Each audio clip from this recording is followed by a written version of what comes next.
Kumusta mga kaibigan? Salamat sa panonood sa aking munting channel.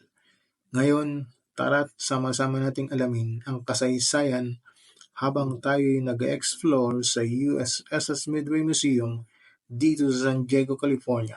Ang pambansang museyong ito sa dagat ay hindi lamang isang barko, ito ay isang buhay na monumento sa kasaysayan ng aviation ng Amerika.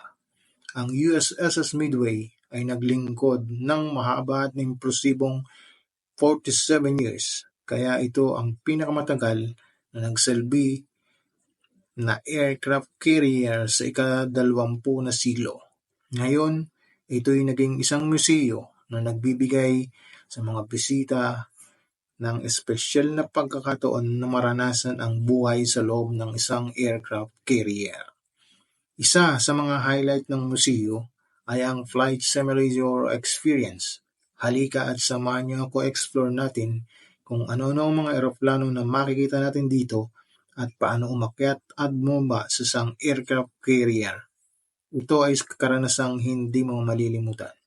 Tara na, akyatin natin ang taas ng barko.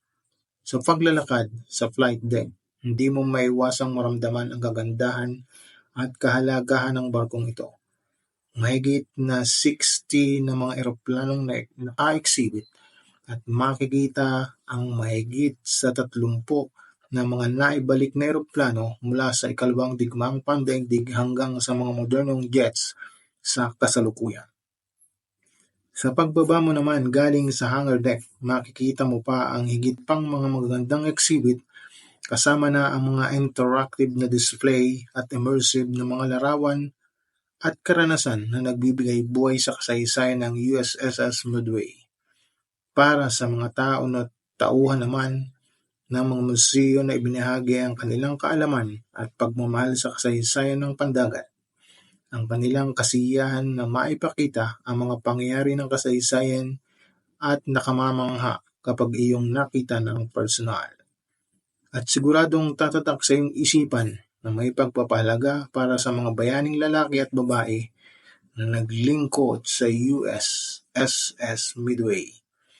At syempre, hindi natin pinalampas ang pagkakataong ito na hindi tayo makapasok sa USS Midway nang hindi makatungtong sa bridge at deck mula dito.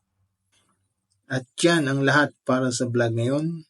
Sana ay nagustuhan nyo ang pagpapakita namin sa USS Midway Museum. Kung sakaling nasa San Diego kayo, siguraduhin idagdag nyo ito sa inyong itineraryo para sa pagbisita dito at ma-experience ang ganda ng lugar na ito. Salamat sa panonood. At huwag kalimutang mag-like, mag-subscribe at hit ang notification bell para sa higit pang makabuluhang paglalakbay. Hanggang sa muli, magandang umaga, hapon, gabi sa inyong lahat.